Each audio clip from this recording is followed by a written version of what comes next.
الله من شرور أنفسنا ومن سيئات أعمالنا، من يهده الله فلا مضل له ومن يضلل فلا هادي له، وأشهد أن لا إله إلا الله وحده لا شريك له، وأشهد أن محمدا عبده ورسوله. يا أيها الذين آمنوا اتقوا الله حق تقاته ولا تموتن إلا وأنتم مسلمون. يا أيها الناس اتقوا ربكم الذي خلقكم من نفس واحدة وخلق منها زوجها وبث منهما رجالا كثيرا ونساء، واتقوا الله الذي تساءلون به والأرحام إن الله كان عليكم رقيبا. يا أيها الذين آمنوا اتقوا الله وقولوا قولا سديدا يصلح لكم أعمالكم ويغفر لكم ذنوبكم، ومن يطع الله ورسوله فقد فاز فوزا عظيما. أما بعد، فإن أصدق الكلام كلام الله، وخير الهدي هدي محمد صلى الله عليه وآله وسلم، وشر الأمور محدثاتها، وكل محدثة بدعة، وكل بدعة ضلالة، وكل ضلالة في النار. قال الله سبحانه وتعالى في محكم كتابه: والذين جاءوا من بعدهم يقولون ربنا اغفر لنا ولإخواننا الذين سبقونا بالإيمان ولا تجعل في قلوبنا غلا للذين آمنوا ربنا إنك رؤوف رحيم. برابر رزو خۆشەویستەکانم، خوشکە عزیزەکان، میوانانی ماڵی خوای گەورە و میهرەبان، یەکێک لە ڕەوشتە جوانەکان ولا ئاکارە پەسەندەکان کە کەسی موسڵمان لە دنیا و قیامەت دەروونێکی ئاسوودە و دڵێکی خۆش و لاشەیەکی ساغی ئەبێ ئەوەیە کە ئینسان سنگی فراوان بێ، بە عەرەبی سیعەی سەدری هەبێ. ڕەبی اشرح لی سەدری، دوعای پێغەمبەران سەلامی خوایان لێبێ، ومنەتی خوا بەسەر پێغەمبەر صلی الله عليه وسلم. ئەلەم نەشرح لەکە سەدرەک، ئایا دڵی تۆمان، سینەی تۆمان فراوان نەکرد؟ بۆیە سینە فراوانی بەرامبەرەو کەسانی کە خراپن لەگەڵت، بەرامبەرەو کەسانی کە وشەی ناشیاوت بەرامبەر بەکارێنن، و بەرامبەرەو کەسانی کە درۆ بوهتانت لەگەڵەکەن و بەدەمەواکەن، و بەرامبەرەو کەسانی کە دژایەتیت ئەکەن کە حەق نەبوو بێ، و بەرامبەرەو کەسانی کە خۆیان تووشی خەم و خەفەت کردووە شەو و ڕۆژ بە تۆ سەرقاڵن. هەڵوێستی کەسی موسڵمان بەرامبەرم جۆرە خەڵکە نەخۆشانە ئەوەیە کە بێدەنگ بێ و سینەی فراوان بێ و وەڵامیان نەیاتەوە. وەکو ئیمامی شافعی ڕەحمەتی خوای لێبێ فەرمێ: يخاطبني السفيه بكل قبح فأكره أن أكون له مجيبا، يزيد سفاهة فأزيد حلما كعود زاده الإحراق طيبا. فرمي كسي سفيه، كسي كالفام، للراسية كسي كالفام دول الرئيوة كخريجي عيب عاري مسلمان به، كخريجي تانو تشر لمسلمان به. واجب لسرمان إما دفاع لبراي خومان بكين. وبيغمبر فرمي صلى الله عليه وسلم يكيق لا قورتريني جهادو تيكوشانا كان أويا كتول مجلسك دفاع لبرايك مسلماني خود بكي. من رد عن عرض أخيه رد الله عن وجهه النار يوم القيامة. هەر کەسێ کە سوکایەتی و دژایەتی مسلمانێکە کرێ لە شوێنێک، ئەگەرەوە بێ ڕەدی ئەمانە بکاتەوە، بەرپەرچیان باتەوە، دیفاعی لێ بکات لەو مسلمانە. دیفاعکردن لە مسلمان یعنی ئەسڵ لە مسلمان بۆ مسلمانەوەیە کە دیفاع لە یەکتری بکەین، یەکتریمان خۆش بوێ، ڕقمان لە یەکتری نەبێ.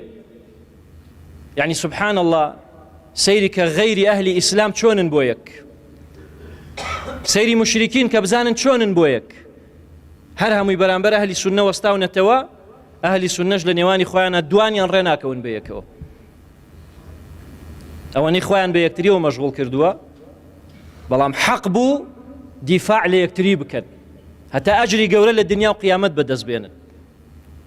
بەڵام کە دیفاع ناکەن، هەڵوێستی تۆ ئەبێ هەڵوێستی موسڵمانانە بێ. یخاطیبونی السەفیه، کەسێکی کاڵفام قسەم لەگەڵاکە، مخاتەبەمەکە، لەگەڵما ئەدوێ بكل قبح، بە هەموو ناشرینیەک. فأكره أن أكون له مجيبا.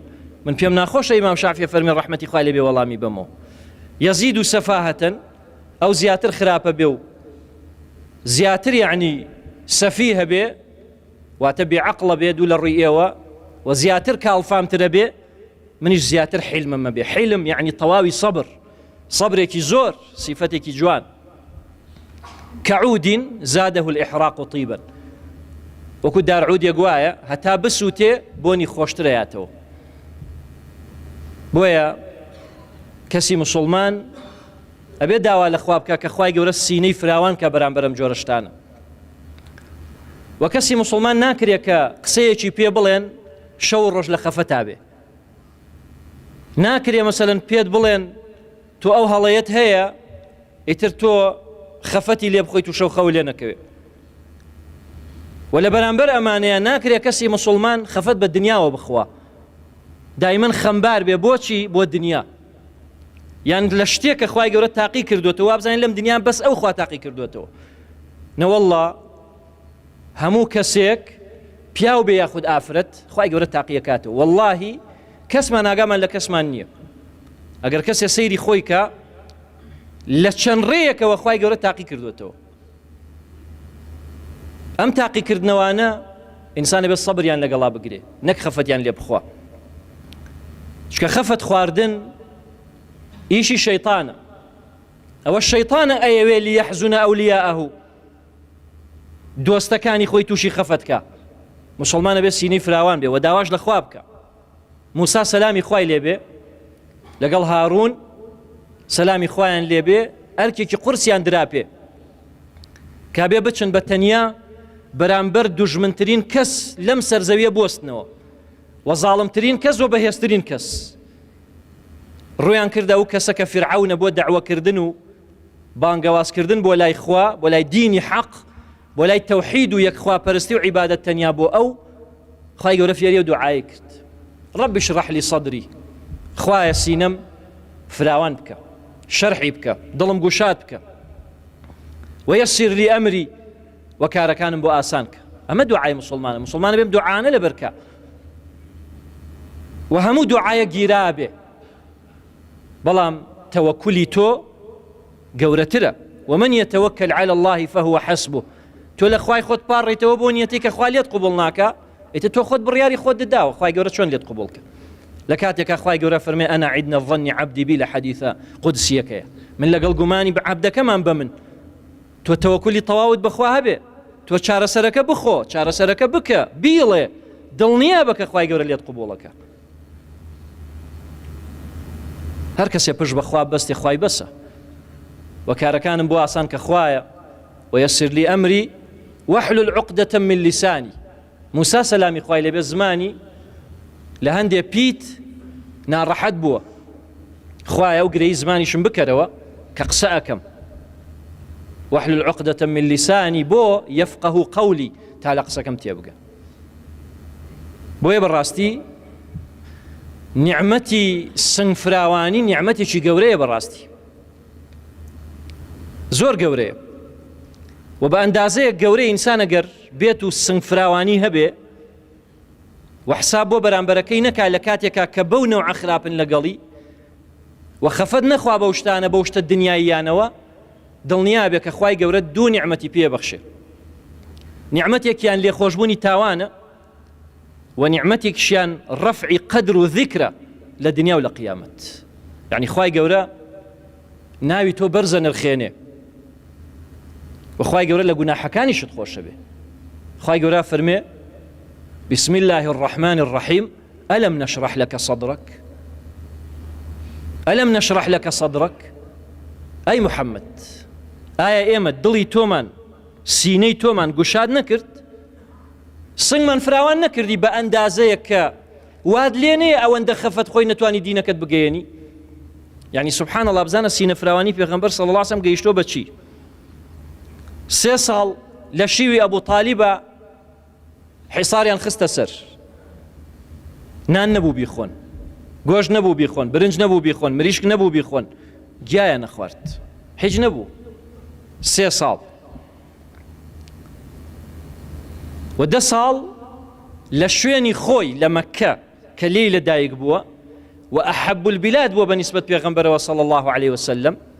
ئیتر خۆ هەموو کەس دەزانێت کە وەتەن و نیشتیمانی خۆی چەند شیرینە. ئەڵێ شام شەکرە، وڵات شیرینترە.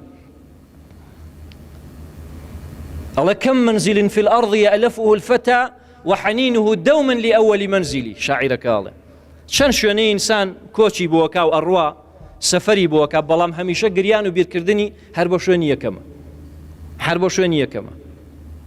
ئێمە لەم پێنجێنەکە لەدایک بووین و دوایەوەی تر حکوومەتی بەعس بەهۆی شەڕی ئێران و عێراقەوە دەریان کردین کە چوینە سلێمانی لە ڕاکردنەکەیە کە بۆرە پێنجێنایەتی خۆ پێنجێنمان نەبینی بوو، بەڕەسمیش نەمان بینی بوو، مناڵ بووین، بەس کە هاتین بۆ پێنجێن وامان نەزانی بۆ بەهەشتە چین. خۆ زۆر شوێن چوو بووین، خۆ سلێمانی لە پێنجێن خۆشتر بوو، لەبەرەی سلێمانی ئاوادان بوو، پێنجێن وێرانە بوو کاتە، بەڵام حەنینمان خۆشەویستیمان هەر بۆ پێنجێن بوو، چکە لەوێ لەدایک بوو بووین. بۆیە پێغەمبەر صلی الله عليه وسلم لەو شوێنە خۆشەویستەی کە مەککە بوو دەریان کرد، لیان شەهید کردن، ناڕەحەتیان کردن، ماڵیان تاوان کردن، کە هاتەوە بۆ مەککە کە فەتحی مەککە کرا، کە خوای گەورە خستە دڵیەوە و بە خەو بینی و هاتەوە بە بێ شەڕ مەککە هەمووی تەسلیم بوو، فەرمووی ئیذهبوا ئەنتم الطلقاء. ئەوە سینە فراوانیە، بڕۆن هەمووتان ئازاد بن. ئەوە سینە فراوانی پێغەمبەرە صلی الله عليه وسلم. خوای گەورە فەرمێ ئەلەم نەشرح لەکە صەدرک، سینەی تۆمان فراوان نەکرد؟ کێ وای لێ کردی؟ خوا وای لێ کردی. وخوای گەورە منەتی بەسەراکا فەرمێ وەلەو كنت فظا غلیظ القلب لانفضوا من حولك. ئەگەر تۆ فەض بوویتە، فەض یعنی ناوچاو گرش، کەسی مسلمان ناوچاوی گرژ نییە، بەڵکو ڕووی خۆشە، درەوشاوی، وەکو پێغەمبەر صلی الله عليه وسلم سەلام لە خەڵکەکە، خەڵکی خۆشەوێ ئەچێتە ناویانەوە، خۆشەویستیان بۆ دەرەبڕێ، لە ئازارەکانیانە پرسێ، چارەسەریان بۆکە، پارەیان هاتیە بە قەرز، سەردانیانەکە بۆ شوێنی دوور. ئەوە بریتیە لە کەسی مسلمان. نە کەسی مسلمان ئاوا دایمە بە دوو نەفەرەوە مەشغوڵ بێ، ئیتر تەواو غەیریەوە هەمووی گومڕایە و هەمووی مبتەدیعە و هەمووی کافرە و هەمووی چی و ئەوانە. پێغەمبەر وا نەبووە صلی الله عليه وسلم، دعوەی مشریکینی کردووە، دعوەی هەموو خەڵکیی خراپی کردووە و خۆشەویستی دەربڕیەوە بۆ کەسانی کە شایستی خۆشەویستین. بۆیە ئەلەم نەشرح لەکە صەدرک، سینەی تۆمان فراوان نەکرد ئەبەو نەوعە؟ ئەها دەم و چاوە چەند درەوشا و جوانە. بۆیە پێغەمبەر صلی الله عليه وسلم هەر کەس بینیوێتی لە نزیکەوە شەیدای بووە، لە دووری مانگەڕێیەکەوە دوژمن لی ترساوە، بەس کە بینیویانە شەیدای بوون. بۆیە زۆر کەس بەس بە بینینی باوەڕ ڕێناوە بە پێغەمبەر صلی الله عليه وسلم. وەلەو كنت فظا، بەڵام ئەگەر دەم و چاوت گرژ بوایە، ناوچاوت غەلیظ القلب، دڵێکی ڕق دەبوایە، عفود نەبوایە بەرامبەر بە کەس، لانفضوا من حولك، لە سەحابە لە دەورت نەما. و یەک سەحابە پێغەمبەری بەجێ نێشتوە صلی الله عليه وسلم، هەمویان لەگەڵی بوون و دیفاعیان لێ کردووە و پشتیان بەرنەیاوە. وەکو گەنجەکانی ئەمڕۆ نەبوون هەر بە بچووکترین قسە خێرا نەخۆشەکەوێ، هەر بە قسەیەک سەیرەکەی تۆ پەروەردەیەکەی، گەورەیەکەی، دروستیەکەی، جاهیلی قسەی بۆکە خێرا پشتەڵەکە، خێرا نەخۆشەکەوێ. نە، پێغەمبەر صلی الله عليه وسلم سەحابە بەڕێزەکان ئەو سیفەتە جوانانە و ئەم دیفاعکردن و پشت هەڵ نەکردنانەیان تیا بووە بەڕاستی. بۆ ئینسان کە سینەی فراوان بوو، خوای گەورە لە گوناحەکانی خۆشە بێ. ئەلەم نەشرح لەکە صەدرک، لە پاداشتی ئەمەیان چییە؟ ووەضعنا عنکە ویزرک، ئەی محەممەد ئێمە لە گوناحەکانت خۆش بووین. کەواتە ئیسفادەی یەکەم ئینسان کە بەهۆی سینە فراوانی و عەفوەوە دەستیەکەوێ ئەوەیە کە خوای گەورە لە گوناحەکانی خۆشە بێ. ووضعنا عنك وزرك الذي أنقض ظهرك، کە ئەرکی سەرشانتی قورس کردبوو بەڕاستی. وەڕەفەعنا لەکە ذیکڕەک، و ناوتمان بەرز کردەوە. ووضعنا عنك وزرك ورفعنا لك ذكرك، ئەوە هەردوو ئیسفادەکە گەورەیە بەڕاستی، کەم نییە تۆ خوا لە گوناحی خۆش بێ و ناوت بەرز کاتەوە. بۆیە ناوی پێغەمبەر صلی الله علیه وسلم چەند بەرزە. ناوی محەممەد ناو لە خۆشەویستیمان بۆ پێغەمبەر صلی الله علیه وسلم چەند زۆرە، هەتا بە ئەندازەی وای لێهاتوە ماڵ نییە محەممەدیتیانە بێ. بۆ لەبەرەوەی کە کوڕەمامەکەی ناوی محەممەدە، لەبەرەوەی کە پورزاگەی ناوی محەممەدە، نە لەبەرەوەی کە پێغەمبەر صلی الله علیه وسلم ناوی محەممەدە. وێ برا خۆشەویستەکانم، سینە فراوانی قەدری ئینسان بەرزەکاتەوە لە دنیا و قیامەت، بەرامبەر بە هەر وشەیەکی ناشیا و کە بەرامبەر تەڵێن ئینسان سینەی فراوان بێ و داواش لە خوا بکە سینەی فراوان کە. ئەلەم نەشرح لەکە صەدرەک ووضعنا عنك وزرك، صفەتی پێغەمبەر بۆ صلی الله علیه وسلم. بۆچی؟ لەبەرەوەی پێغەمبەران سەلامی خوایان لێبێ دوعایان کردووە، اقتیدا بۆوان. رب اشرح لي صدري ويسر لي أمري واحلل عقدة من لساني يفقه قولي. داواکەم لە خوای گەورە بەناوە پیرۆزەکانی و صفاتە بەرزەکانی سینەمان گوشاد بکە، دڵمان فراوان بکە، لێبوردەیی زیاترمان باتێ. آمین آمین يا رب العالمين. الحمد لله رب العالمين والصلاة والسلام على أشرف الأنبياء والمرسلين سيدنا محمد وعلى آله وصحبه أجمعين. خواهي قرر القرآن فرمي إن الله وملائكته يصلون على النبي يا أيها الذين آمنوا صلوا عليه وسلموا تسليما. فرمي بالراستي خواهي قرر ملائكة كاني درود الصلوات دل نسر محمد. يوجه كسانك إيمان تانينا ودرود الصلوات لسربا هموتان خوتان فيري درود الصلوات بكن چکە نزیکترین کەسێ لە پێغەمبەر صلی الله عليه وسلم ئەو کەسەیە کە زۆر سەڵاواتی لەسەرەیە. اللهم صل على محمد وعلى آل محمد كما صليت على إبراهيم وعلى آل إبراهيم إنك حميد مجيد. اللهم بارك على محمد وعلى آل محمد كما باركت على إبراهيم وعلى آل إبراهيم إنك حميد مجيد. کەسی مسلمان کەسێکی بغزاوی نییە، کەسی مسلمان کەسێکی ڕقاوی نییە. بۆ لەبەرەوەی ڕق و کینە و بغز بەرامبەر بە مسلمان ئیشی شەیطانە، خوا بمان پارێزێ. إنما يريد الشيطان چی؟ أن يوقع بينكم العداوة والبغضاء. خوای گەورە فەرمووی بەڕاستی ئەوە شەیطانە کە ئێوە ڕق و قینە و بغز و قین بخاتە نێوانتانەوە، ئیشی شەیطانە. ئەنجا برا خۆشەویستەکەم، تۆش کەی واد لێ هات ڕق و کینە و بەرامبەر بە مسلمانان هەبوو، خۆشەویستین بەرامبەر غەیری مسلمان هەبوو، ئەوە بزانە تۆ سیفەتی شەیطانی تەواو جێبەجێ کردووە. دەستی خۆش نەبێ ئەوەی کە شەیطان وتێتی تۆ جێبەجێت کردووە. شەیطان بەزەوەیەوێ. ئەی خوای گەورە چیەوێ؟ وەلیعفو وەلیەصفەحو، عەفوو بکەن و لێبوردە بن بەرامبەر بەیەک. عەفووکردن و لێبوردەیی وەکو هەمیشە ئەو دێڕە شیعرە جوانەمان خوێندوێتەوە: من ذا الذي ما ساء قط ومن له الحسنى فقط. کێ هەیە قەت هەڵە نەکا و کێ هەیە هەمیشە هەموو شتەکانی هەر جوان بێ؟ کەس نییە شتیوە، بەس مەلایکە دوایە. مەلایکەتیش نین ئێمە، یا جنۆکەین یا ئینسانین. جنۆکەش نابینین، چی ئەمێنێتەوە؟ بەس ئینسانەکە ئەمێنێتەوە. وەیە بەڕاستی کەسی مسلمان کەسێکی بغزاوی و قیناوی نییە. و حتا کە خوای گەورە باسی کۆمەڵە مسلمانیەکە مردوون، کۆمەڵێکی تریان لە دوای ئەوان دوعایان بۆکەن، ئەڵێن ربنا اغفر لنا، خوایە لە ئێمە خۆش بە، لە پێشا دوعا بۆ خۆی. بۆ سنە دوعای ئینسان کە دوعای کرد لە پێشا دوعا بۆ خۆی بکە. و پێغەمبەری خوا صلی الله عليه وسلم كان إذا دعا بدأ بنفسه، کە دوعای کرد لە پێشا بۆ خۆی، دوعای بۆ خۆی کردووە. تۆش سنە دوای لە پێشا دوعا بۆ کێکەی؟ بۆ خۆت، اینجا بۆ کەسی تر. ربنا اغفر لنا، خوایە لە ئێمە خۆش بە. ئەمە یەک. ئەی دوایەوە کێتر؟ ولإخواننا الذين سبقونا بالإيمان، ولو برایانەشمان کە لە پێشێمەوە بە ئیمان ڕۆشتون، خوایە لەوانیش خۆش بە. پێغەمبەرە فەرمێ صلی الله عليه وسلم: من استغفر للمؤمنين والمؤمنات أعطاه الله بكل مؤمن ومؤمنة درجة. حديثك صحيح على صحيح الجامع الشيخ الألباني. هر کەسێ داوای لێخۆشبوون بۆ مسلمانانی پیا و ئافرەت بکە، بە هەر مسلمانێکی پیا و ئافرەت خوا دەرەجێکی بۆ نووسێ ئەنجایتر ناو بەرە بڕۆ چەند نەفەر ناوی 1000 نەفەر بەرە خوالیان خۆش بێ خوای گەورە 1000 دەرەجە بۆ نووسێ خوای گەورە کەمیلانیە زۆری لایە و لە بەخشینیش ناترسێ خوای گەورە ربنا اغفر لنا ولإخواننا الذين سبقونا بالإيمان صفتي جواني تريمانة شيء ولا تجعل في قلوبنا غلا للذين آمنوا ربنا أي پروردگار من بغزوقين ما خرد المانوا برانبر بمسلمانا ولا تجعل في قلوبنا غلا خيانة رق كين بغز توري ما خرد المانوا برانبر بمسلمانا أما هم صفتي مسلمان ئێتر پیاوی مردەوەیە کە ئەمانە جێبەجێیەکە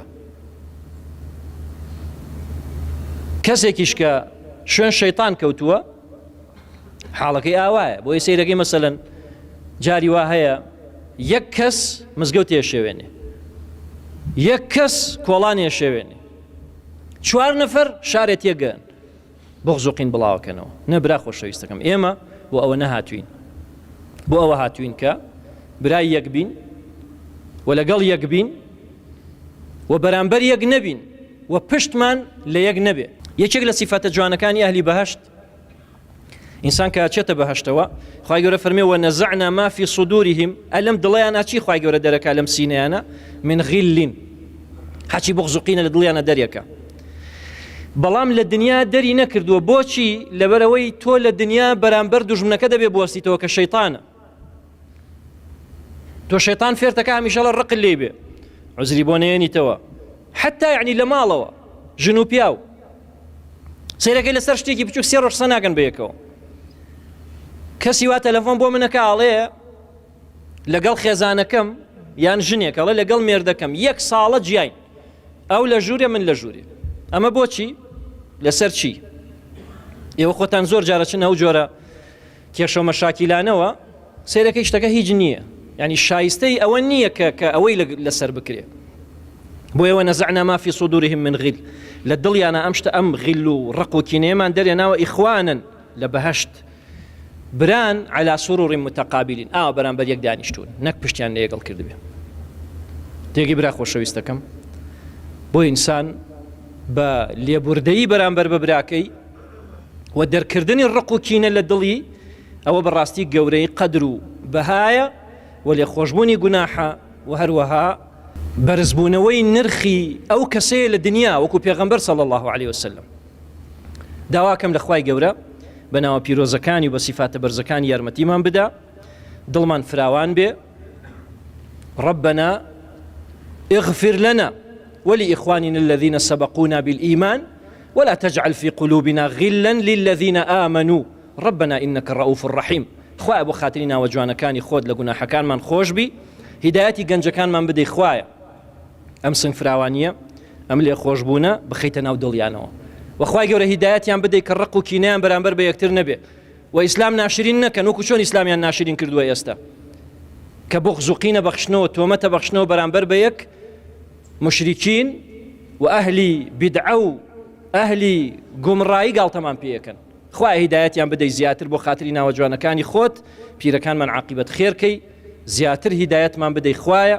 لە دینەکەی خۆت تێمان گەیەنی خوایە بۆ خاتری ناوە جوانەکانی خۆت عفو بخەیتە سەر زمانمان عفو بخەیتە ناو دڵمان خوایە بۆ خاتری ناوە جوانەکانی خۆت ڕق و کینەکە ئیشی شەیطانە ئەو بەشە دڵیەمە دەرکەی خوایە بۆ خاتری ناوە جوانەکانی خۆت بەسەر نەفسمانە زاڵمان کەی و بەسەر شەیطانەکەمانە زاڵمان کەی خوایە بە ڕزقی حەڵال دەوڵەمەندمان کەی ئەو کەسێکە ئێش و ئازارێکی هەیە و نەخۆشە خوایە شیفای عاجلی بۆ بنێری بۆ خاتری ناوە جوانەکانی خۆت خوایە بۆ خاتری ناوە جوانەکانی خۆت ئەوەی کە کێشە و مەشاکیلی و ئەوانی داوای دوعای خێریان یەکردوین بە تایبەت خوایە کێشە و مەشاکیلەکانیان بۆ حەلکەی ئەم قەیران لە وڵاتە هەڵگری خوایە برایەتی بخەیتە نێوانمانەوە هیدایەتی دەسەڵاتدارەکانمان بێ هیدایەتی ئەم میلەتە هەمووی بێ خوایە کێ خێروبێری بۆ ئەم میلەتە ئەوێ خوایە دەستگری بە باڵیەوە و کێ شەڕی بۆ ئەم میلەتە ئەوێ خوایە ئەگەر ئەهلی هیدایەتە هیدایەتی بی ئەگەر ئەهلی هیدایەتیش نی ئەم میلەتە لە شەڕی پارێزی بەڕستی حەڵال دەوڵەمەندمان کەی آمين آمين يا رب العالمين أقول قولي هذا وأستغفر الله لي ولكم